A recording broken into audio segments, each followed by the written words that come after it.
Diz assim a poderosa palavra do Senhor: Alegrei-me sobremaneira no Senhor, porque agora, uma vez mais, renovastes a meu favor o vosso cuidado, o qual também já tinhais antes, mas vos faltava oportunidade. Digo isto não por causa da pobreza, porque aprendi a viver contente em toda e qualquer situação. Tanto sei estar humilhado, como também ser honrado. De tudo e em todas as circunstâncias já tenho experiência, tanto de fartura como de fome, assim de abundância como de escassez. Tudo posso naquele que me fortalece. Todavia fizestes bem, associando-vos na minha tribulação. E sabeis também vós, ó Filipenses, que no início do Evangelho, quando parti da Macedônia, nenhuma igreja se associou comigo no tocante a dar e receber, senão unicamente vós outros. Porque até para Tessalônica mandastes não somente uma vez, mas duas, o bastante para as minhas necessidades. Não que eu procure o donativo, mas o que realmente me interessa é o fruto que aumente o vosso crédito. Recebi tudo e tenho abundância, estou suprido, desde que Epafrodito me passou as mãos, o que me veio de vossa parte como aroma suave, como sacrifício aceitável e agradável a Deus. E o meu Deus, segundo a sua riqueza em glória, há de suprir em Cristo Jesus cada uma de vossas necessidades. Ora, a nosso Deus e Pai seja glória pelos séculos dos séculos. Amém. Palavras do Senhor, demos graças a Deus. Como é bom ouvir uma palavra de gratidão. Como é bom ouvir uma palavra tão profunda de reconhecimento, fruto de um trabalho de uma igreja atuante, a igreja de Filipos, filha na fé do apóstolo Paulo. Como é bom escutar palavras de gratidão. Mas olha, hoje vamos falar um pouco sobre trabalho. E essa palavra, para alguns, pode até soar como uma coisa ruim, né? Mas é ruim não, é bom. E aquilo que gera do nosso trabalho. E aí eu lembro de uma história de que um homem, ele trabalhava num escritório bem renomado, aqueles escritórios bem chique, sim, ar-condicionado, não era tanto calor, né? Assim, era aquele clima bem organizado, aquele escritório bem refinado, e ele saiu de férias e aproveitou a oportunidade para cortar a grama do jardim da casa dele. Só que era um dia de sol feito hoje, quente, e o camarada começou logo a suar, e dava para ver porque colou logo a camisa dele, aquele esforço todo, e somado ao fato de que ele não tinha nenhuma prática em cortar grama, então já estava se estressando porque não sabia, e ainda estava debaixo do sol, mas estava ali. Como sempre tem, da sala dele lá, climatizada, estava a mãe e a esposa dele, as duas observando o camarada. A mãe, né? Mãe é mãe, disse: coitado do meu filho, que trabalho duro, difícil, o bichinho ali todo suado. A nora, né, que gosta disse que nada, não se preocupe não, minha sogra, ele gosta desse trabalho. Aí será que ele gosta mesmo? Resumindo, o trabalho deixou de ser trabalho quando ela falou assim: ele gosta. Que gosta o quê? O cara estava no sol quente lá, num sol a pino, derramando suor. Mas olha, o que é que significa então trabalho? Será que o nosso trabalho sempre tem que ser sofrido, doloroso? Será que eu e você trabalhamos para enriquecer? O que então a gente vai fazer com o fruto do nosso suor, do nosso trabalho? Será que a Escritura vai nos direcionar, nos ensinar o que agora vamos fazer, ou o que quisermos fazer com os bens que porventura galgamos com o nosso trabalho? De modo geral, trabalho significa o seguinte: o esforço físico ou intelectual com vistas a um determinado fim. E é interessante porque o verbo trabalhar, ele é oriundo do latim, chamado tripaliar, ou seja, torturar com um tripales, que é um instrumento de tortura com 3 pedaços de madeira. É por isso que o povo fala assim, né? Associa o sentido do trabalhar, do labor, ao sofrimento. Eita, eu tenho que trabalhar hoje, é? Amanhã é segunda-feira, misericórdia, né? Mas olha, não podemos esquecer de uma coisa. O trabalho envolve algumas características. Primeiro, lógico, ele vai envolver o uso de energia, porque a gente precisa vencer a resistência oferecida, por exemplo, por um objeto que você quer transformar. O trabalho também se propõe a uma transformação. E todo o trabalho, não esqueçam disso, está ligado a uma necessidade, quer seja externa ou interna. Todo o trabalho. Eu não sei se vocês viram essa semana um trabalho feito por aquele idealizador chamado Elon Musk. Ele apresentou na sua empresa Tesla agora um robô humanoide. Teve um filme até um pouco tempo atrás que a gente assistiu sobre isso, mas era ficção, mas já é realidade. Os robôs agora não estão apenas sobre rodas, estão parecendo formato humano, humanoide. Ele conversa, ele leva o seu cachorro para passear, ele toma conta dos seus filhos, ele faz companhia, e a reportagem falou que ele pode ser até seu amigo. Trabalhe. Mas, bispo, o que dizem as Escrituras sobre trabalho? Isso é que nos interessa.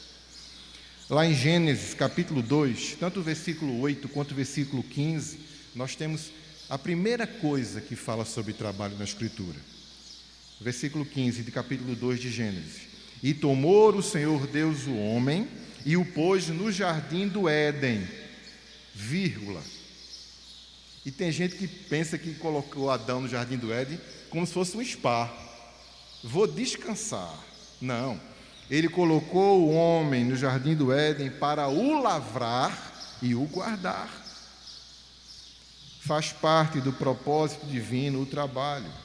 E ele deve, sim, ser associado como objeto de satisfação humana. Agora, cuidado. Lá em Salmo 104, o salmista fala: nasce o sol e logo se acolhem, e se deitam nos seus covis. Então sai o homem à sua obra e ao seu trabalho até tarde. Na concepção bíblica, o trabalho dignifica o ser humano. E é preciso a gente estar sempre motivado, apesar de nós sabermos que, por exemplo, na nossa cultura, no Brasil, a maioria das profissões tem um salário muito baixo. Há um desnível muito grande.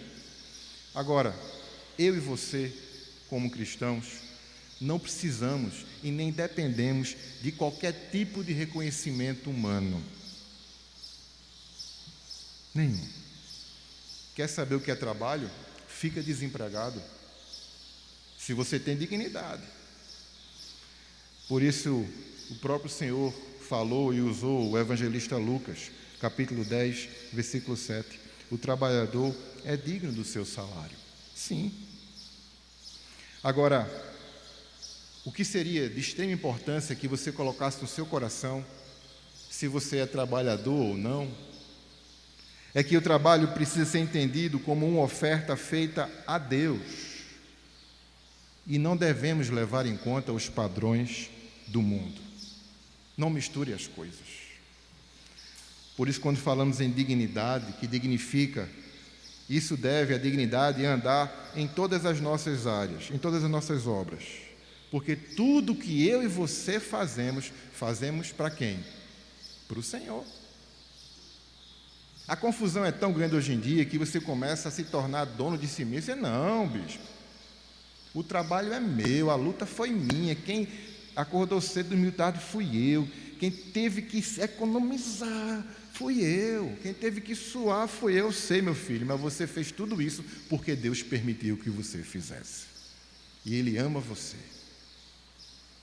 Nosso trabalho deve ser realizado de tal maneira que o possamos apresentá-lo a Deus, como fez o apóstolo Paulo no texto, como gratidão. Obrigado, Filipenses. Porque eu sei, o apóstolo Paulo sabe, disse: eu sei o que é viver na riqueza e na pobreza. Quando eu fui impactado por Jesus, o apóstolo Paulo, ele estava muito bem de vida, mas o Senhor o fez caminhar tanto no bom quanto no ruim, tanto na fartura como na escassez. Oferta de gratidão. Por isso eu quero avisar, se tiver algum preguiçoso de plantão aqui, não tem desculpa não para você trabalhar não, meu filho, porque trabalho tem, e muito. Não há desculpa para você fugir dele. E outra coisa, em nome de Jesus, muito cuidado com que aquilo que hoje nós vemos como justiça social, o que eu digo, migalhas que estão dando aí, bolsa disso, bolsa daquilo, e você não quer mais trabalhar, não adianta. Ou, aliás, não precisa mais trabalhar, porque vai chegar. Já ouviram falar dessa história? Recentemente eu ouvi de um pedreiro a dificuldade que ele tem de arrumar servente de pedreiro, porque o pessoal não quer mais trabalhar. Por quê? Porque está chegando assim, ó, vai no cartãozinho, ali, mês a mês, tal número, o dinheiro não chega, e você começa a perceber o quê? Não você, a outra geração que vem depois de você. Trabalhar para quê? Para que eu vou trabalhar, se vai chegar? E vai criando aquele preguiçoso, horroroso, que não quer mais levantar cedo. O cristão experiente, ele reconhece que todas as vocações são de Deus e que, em última instância, é a Deus que devemos prestar contas. Tudo isso. Cuidado com essas migalhas. Elas acostumam muito mal. E aí depois você vai querer trabalhar e não vai ter mais nem como se especializar, se profissionalizar. Estão dando dinheiro até agora para você poder estudar. Que coisa. Mas agora, o que fazer com o fruto do trabalho? O que fazer? Fazer como fez o apóstolo, agradecer. Porque ele reconheceu aqui no texto que os recursos que ele dispunha, que eu e você dispõe também, devem estimular a agradecer a Deus que bondosamente nos fornece tudo o que precisamos. Você que já passou pela escassez, sabe do que eu estou falando. Eu também já passei por escassez. Talvez na escassez você aprenda a dar valor às pequenas coisas e se desapegar às coisas que são ínfimas. Sabe, a Escritura nos ensina que nós devemos viver neste mundo com moderação e não colocar o coração nos bens materiais. Por quê? Porque a natureza humana, ela é pecaminosa. A nossa natureza é tendenciosa a sermos intemperantes e ostentar. Lembra de quando a gente era criança? A minha bicicleta é mais bonita do que a tua. Quem tinha, né? Eu dizia essa semana que ontem foi o dia das crianças, não foi? Então foi uma correria para comprar presente. Na minha época, uma bola resolvia. Uma lata de óleo aberta, cortadinha assim, com rodinha de madeira, resolvia, né? Bicicleta já era o último nível. Uma boneca. Não era Barbie não, bonequinha de feira mesmo, daquela que vem na bolsinha plástica. E aí a criança pegava e dizia para a minha boneca é mais bonita do que a tua, ostentando. Ai, ai, e tem tanta gente que cresce, mas não cresceu nessa área ainda não. Minha casa é mais bonita do que a tua. Não conseguem amadurecer para aquilo que é ruim, ostentação. E alguns ainda passam a ensinar errado. Nesses dias eu vi um comentário muito interessante do pastor Luciano Subirá. Ele falava sobre aquela passagem bíblica de Apocalipse 21, 21, sobre aquela descrição poética do apóstolo João, quando ele fala do novo céu e da nova terra, né? E Eu não sei se você já imaginou, eu já quando li, imaginei. Lembra daquela passagem que fala que quando estivermos no céu, vamos caminhar em ruas de ouro? Sim ou não? Lembram disso? No céu tem a descrição lá em Apocalipse, ruas de ouro. E aí, tem gente imaginando que isso, de fato, quer dizer que você vai caminhar em ruas de ouro. E tem gente ensinando isso de forma equivocada. No céu andaremos em ruas de ouro, está escrito ali. Mas olha, não leve ao pé da letra isso, porque não tem nada a ver. Primeira coisa, não existe qualquer nível de ostentação com relação a Deus. Não. Sabe o que está no contexto disso aí? É que hoje, enquanto a gente vive brigando, matando e morrendo, adoecendo, matando os outros, por causa de um metal precioso que se chama ouro, que vive subindo de preço, que tudo envolve, né? Ouro. Enquanto a gente briga aqui nessa terra, lá ele vai servir para a gente pisar nele. Não vai ter valor nenhum, por isso, nada do que a gente barganhar aqui nessa terra, nesse mundo, se a gente se apegar a isso, nós não vamos levar absolutamente nada. Então, pare de imaginar esse cenário, um objeto cobiçado, guerras aí, mortes, destruição de lares. Lá o ouro vai servir de paralelepípedo para você pisar nele. Sabe o que isso nos ensina? Que nós devemos redirecionar o nosso coração de bens materiais. Eu falo isso na prática. Hoje, quando eu vinha para cá, se você viu ali, bateram no meu carro. Um senhor, eu até já orei por ele, ficou muito nervoso, não me viu, quer dizer, não viu o carro na frente dele, parado, está aí, bem, batendo na traseira do meu carro. Se eu fosse apegado, já estava aperreado, quanto é o seguro e quanto é o valor, eu não quero nem saber, o Senhor é que vai resolver. Porque eu não me apego mais, não dá para você estar se apegando, não se apegue aos bens materiais. Porque os bens terrenos podem se tornar uma tentação para o nosso coração e começa a obscurecer os nossos olhos para que não percebamos a manifestação da graça do Senhor com o que temos ou com o que não temos. O que é que eu e você somos? Somos apenas administradores dos bens de Deus. É isso que nós somos. A uns ele confia mais, a outros menos. Todas as coisas nos são dadas pela benignidade de Deus, que são destinadas ao nosso bem e o nosso proveito. Sabe quem nos ensinou tudo sobre isso? O próprio Senhor.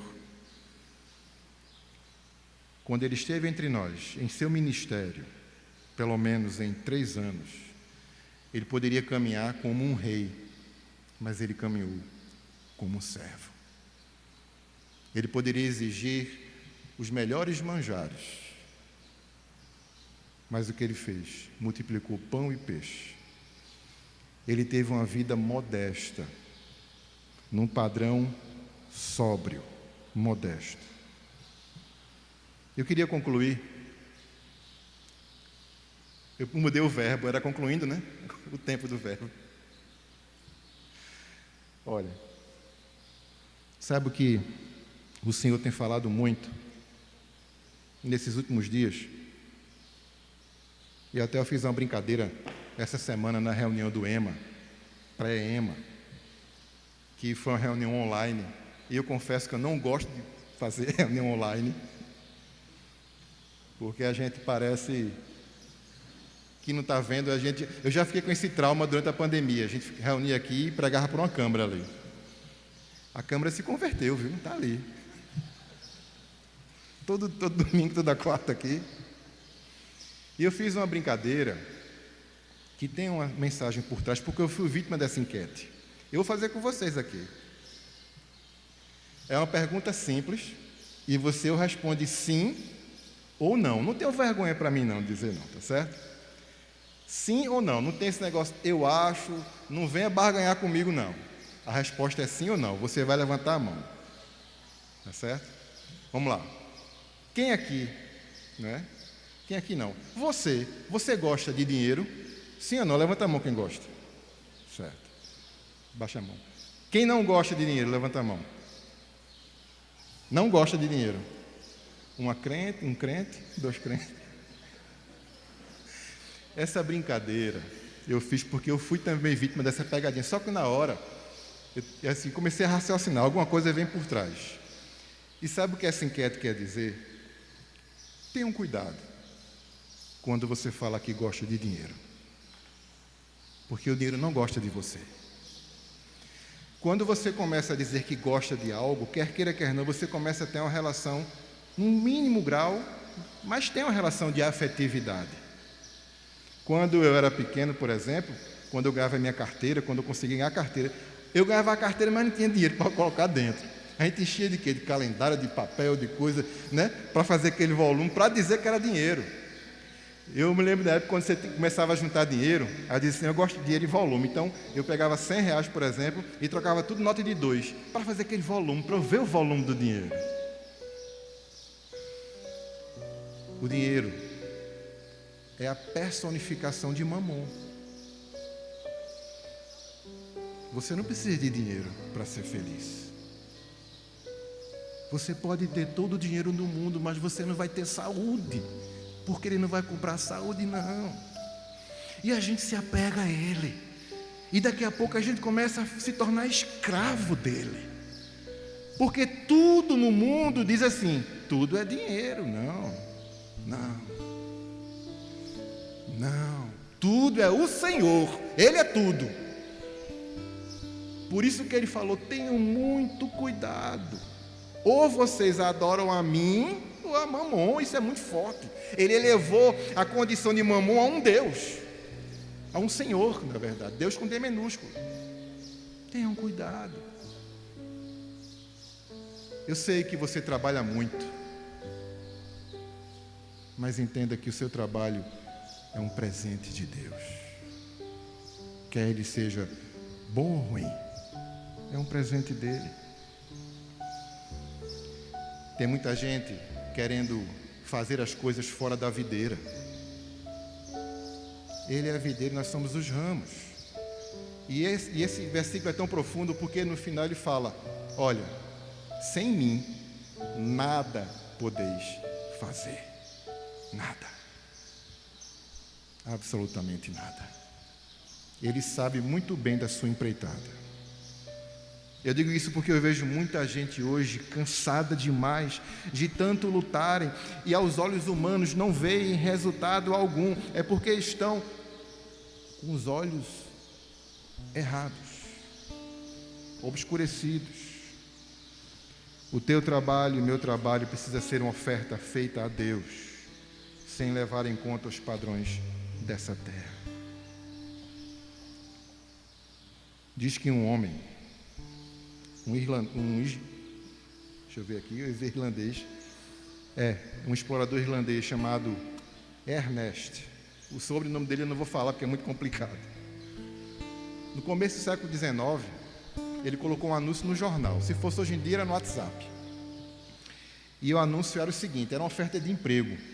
Ele dizia assim, precisa-se de loucos. E ele botava embaixo, como é que é essa empreitada desse trabalho? Ele falou, olha, preciso de homens que venham comigo para uma viagem arriscada. O salário é pequeno, o frio é intenso, são longos meses de completa escuridão, o perigo é constante e o retorno é duvidoso. Dá para você? Ele ficou impressionado porque teve um grande número de pessoas, foi uma demanda, porque ele fazia naquela época, no começo do século XIX, explorações no Polo Sul. E quem vinha daquela época da Irlanda, do Polo Sul, tinha que ser louco. Sabe que hoje nós precisamos entender aquilo que está lá em Hebreus, capítulo 11, a partir do 35. Diz assim, pela fé foram torturados, experimentaram escárnios e açoites, e até cadeias e prisões. Foram apedrejados, cerrados, tentados, mortos ao fio da espada. Andaram vestidos de pele de ovelhas e de cabras, desamparados, aflitos e maltratados, do quais o mundo não era digno. Servos do Senhor. Eu hoje tomei posse dessa história para recolocar esse anúncio nesse mundo que a gente vive hoje. Se eu pudesse, eu colocaria, sabe como? Precisa-se de loucos por Jesus. Hoje precisamos de loucos por Jesus. Homens e mulheres para uma viagem difícil, de tormento, de noites escuras na alma. Não olhe o salário já foi pago na cruz, por mim e por você. Às vezes a gente passa frio, às vezes calor. Parece que de repente não enxergamos mais nada, porque o frio está tão grande, a noite é tão escura. Passamos por perigos todos os dias, é porque não lembramos por conta dos livramentos que Ele nos dá, das bênçãos que Ele nos dá. Mas uma coisa eu posso garantir para você, ou não, a Escritura: a chegada é garantida para aqueles que entregarem a sua vida a Jesus. Loucos por Jesus. Eu não quero nem saber do que o mundo vai falar. Eu não sou apegado a dinheiro, a bens materiais. Eu sou apegado ao meu Senhor. Ele que me abençoa, através dele. Se eu tiver alguma coisa, muito bem. Se eu não tiver, está tudo muito bem também, porque eu sou um louco por Ele. O teu trabalho, o meu trabalho é uma bênção de Deus. E não se enganem, a maneira como nós trabalhamos reflete também a nossa vida espiritual, porque não tem como não refletir. Agradeça a Deus por tudo, como o apóstolo Paulo fez. Agradeça até por um diagnóstico que não foi como você queria. Agradeça. Ele pode tudo. Ele não depende de nada, nem muito menos de você. Quiçá do seu dinheiro, quiçá dos seus bens. Não. Ele quer você. Ele trouxe você aqui hoje. Ele ama você. Ele tem cuidado de você. Não jogue fora esse propósito lindo que veio dele para você. E o que é mais lindo nessa história toda é porque cada um tem um propósito diferente. Nós somos corpo de Cristo. É um organismo que está andando. Cada um de vocês aqui tem um dom, um presente especial. Tome posse disso. Não se afogue no trabalho de maneira a você se tornar escravo dele, ou escravo do dinheiro, ou escravo de ostentação, escravo da vitrine do mundo. Não importa a grama do vizinho ao lado. Vá lá cortar a sua grama no sol a pino. Derrame o suor necessário. Porque Ele sabe todas as coisas. Ele tem sustentado você e sua família. Por isso devemos dar glórias a Ele. E agradecer por tudo. Mesmo se o boleto amanhã não tem como pagar, Ele vai dar um jeito, se você confiar nele. Não se apegue, não vale a pena. O apóstolo Paulo passou por situações tão difíceis, que talvez você tenha passado parecido.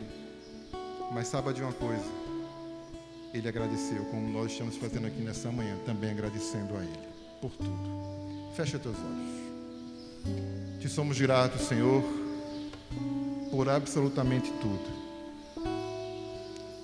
Te somos gratos, Senhor, porque Tu tens nos sustentado. Te somos gratos, Senhor, porque muitas e muitas vezes é a Tua destra que nos sustenta. Nós Te pedimos perdão, Senhor, por tantas e tantas e tantas vezes que agimos com ingratidão. Senhor, aqueles a quem o Espírito Santo incomodou nesta manhã, que o Senhor possa, na sua soberania e vontade, redirecionar os seus olhos, não mais para os bens que aqui estão e aqui ficarão, mas que o seu coração, a sua mente, os seus olhos sejam redirecionados para Ti, sem nenhum tipo de padrão terreno. Obrigado, Senhor, por nosso trabalho. Obrigado, Senhor, porque Tu tens nos sustentado também. Em nome do Pai, do Filho e do Espírito Santo, nós abençoamos todos aqui, toda a família também nesta manhã. Continua cuidando de cada um de nós, Senhor. Continua cuidando. Nós oramos unicamente em nome do Teu Filho Jesus, que vive e reina para todos sempre. Nós oramos em nome de Jesus. Amém. Amém. Louvemos ao Senhor.